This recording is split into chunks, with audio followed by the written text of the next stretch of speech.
at dolls with black eyes and dolls with blue, at dolls with brown curls and dolls with golden curls, dolls dressed and dolls undressed.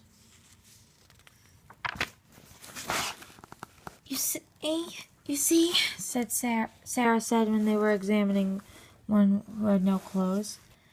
If, when I find her, she has no frocks, we can take her to a dressmaker and have her things made to fit. They will fit better if they are tried on. After a number of disappointments, they decided to walk and look in at the shop windows and let the cab follow them.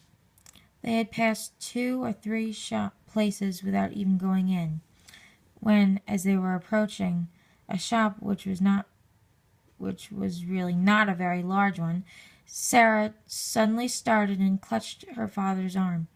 "Oh, Papa!" she cried. "There is Emily!" A flush had risen to her face, and there was an expression in her green-gray eyes as if she had just recognized someone she was intimate with and fond of. "She is actually waiting for us," she said. "Let us go in to her." "Dear me," said Captain Crewe.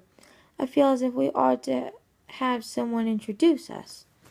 "You must introduce me, and I will introduce you," said Sarah. "But I knew the minute I saw her, so perhaps she knew me too." Perhaps she had known her.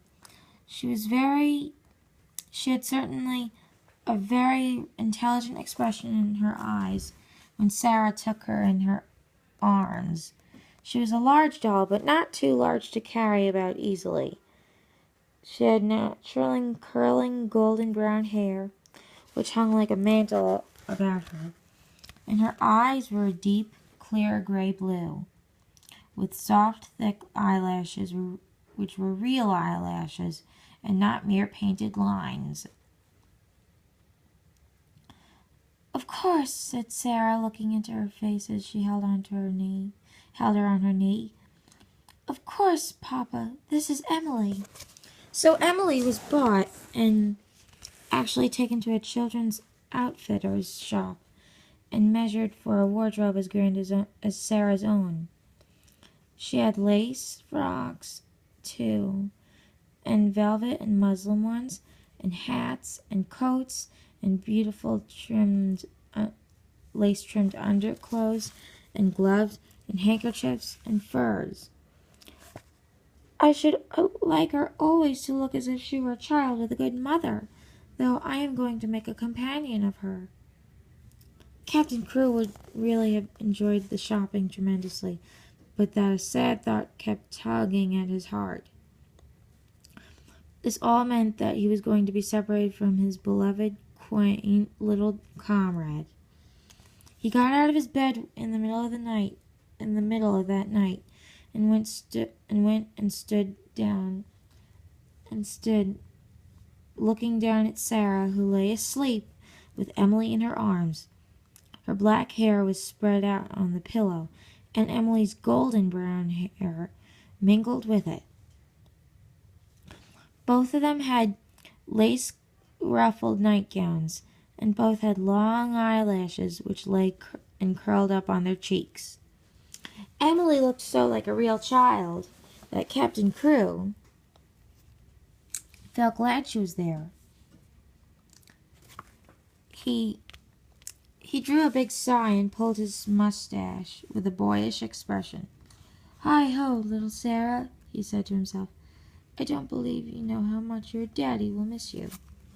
The next day, he took her to Miss Minchin's and left her there.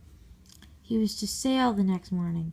He explained to Miss Minchin that his solicitors,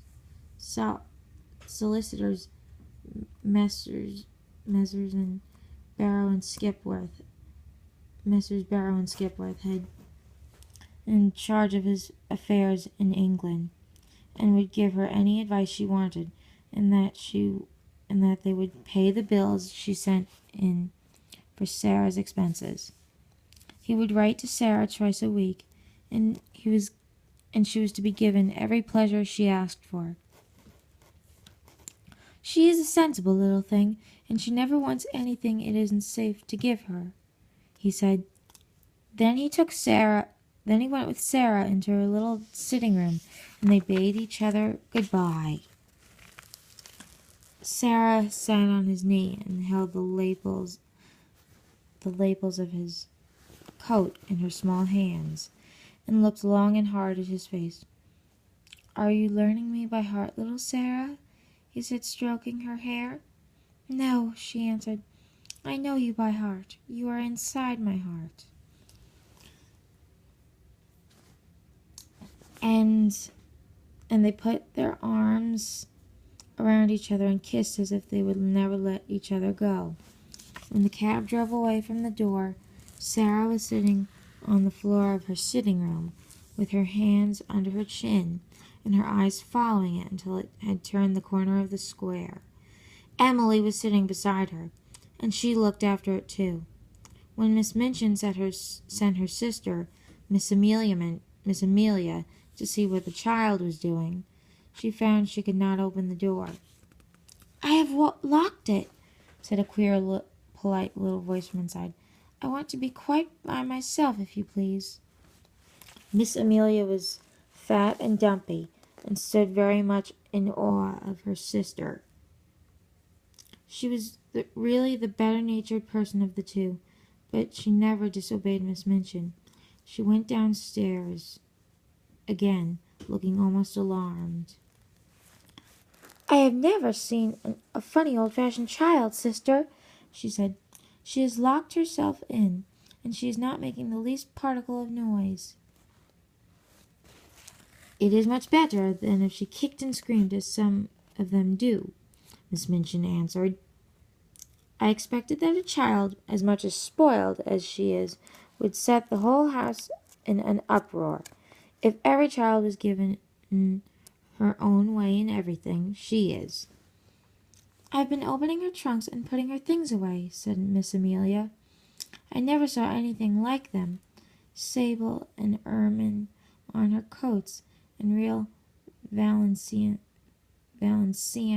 lace on her underclothing. Have you seen some of her clothes? What do you think of them?" "I think they are perfectly ridiculous," replied Miss Minchin sharply. "But they will look very well at the head of the line when we take the school children to church on Sunday. She has been provided for as if she were a little princess." And upstairs in the locked room, Sarah and Emily sat on the floor and stared at the corner round which the cab had disappeared, while Captain Crewe looked backward, waving and kissing his hand as if he could not bear to stop.